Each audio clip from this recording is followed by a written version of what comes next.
Capacitor, তারপরে কি resistor, তারপরে কি থার্মিস্টর, তারপরে কি কয়েল অথবা ইন্ডিকেটর, কয়েল অথবা ইন্ডিকেটর, তারপরে কি ডায়োড, তারপরে কি মোসফেট, তারপরে কি এলডিও, তারপরে কি রেজিস্টর, তারপরে গ্রাউন্ড, তারপরে কি থার্মিস্টর।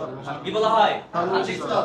এই যে কম্পোনেন্টের নামগুলো দেখছেন, এই নামগুলো আমরা মুখস্থ করতে পারবো না ইনশাআল্লাহ। এটার পাশাপাশি ধরেন ক্যাপাসিটর, ক্যাপাসিটর সিম্বল দেখা যায়, জি। এটা হচ্ছে ক্যাপাসিটর কি সিম্বল, ক্যাপাসিটরের সিম্বল।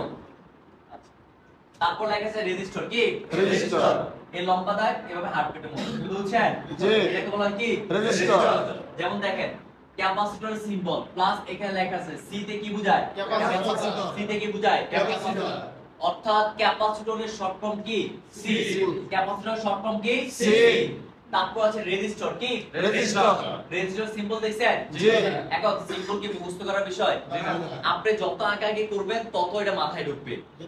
আপনাকে এই সিম্বল দেখেই আপনাকে বুঝতে হবে এটা ক্যাপাসিটর, এই সিম্বল দেখে আপনাকে বুঝতে হবে রেজিস্টর। কি বুঝছেন, জি। আচ্ছা, রেজিস্টরের শর্ট ফর্ম কি আর। এই এরকম রেজিস্টর থাকবে, সিম্বল থাকবে, এটার সাথে শর্ট ফর্ম থাকবে আর। আর দেখা আর এই সিম্বল দেখা আপনাকে বুঝতে হবে এটা কি রেজিস্টর। তারপরে কি লেখা আছে? থার্মিস্টর। কি লেখা আছে? থার্মিস্টর। থার্মিস্টর সিম্বল কেমন? এগুলো না আঁকলে জীবনে পারবেন? জি না, আঁকতে হবে। কি করতে হবে? আঁকতে হবে।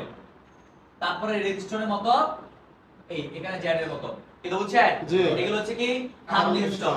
এই থার্মিস্টরের শর্ট ফর্ম কি টিএইচ।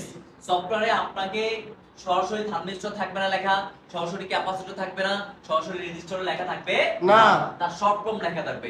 সি তে কি বোঝায়? ক্যাপাসিটর। আর তে কি বোঝায়? রেজিস্টর। টিএইচ, টিএস তে কি বোঝায়? থার্মিস্টর। টিএস তে কি বোঝায়? থার্মিস্টর। তাহলে টিএস তে কি বোঝায়? থার্মিস্টর। কি বুঝছেন, জি। টিএস থাকবে আর এই সিম্বল থাকবে, তাহলে আমাকে বুঝতে হবে এখন এখানে থার্মিস্টর কথা বলা হয়েছে।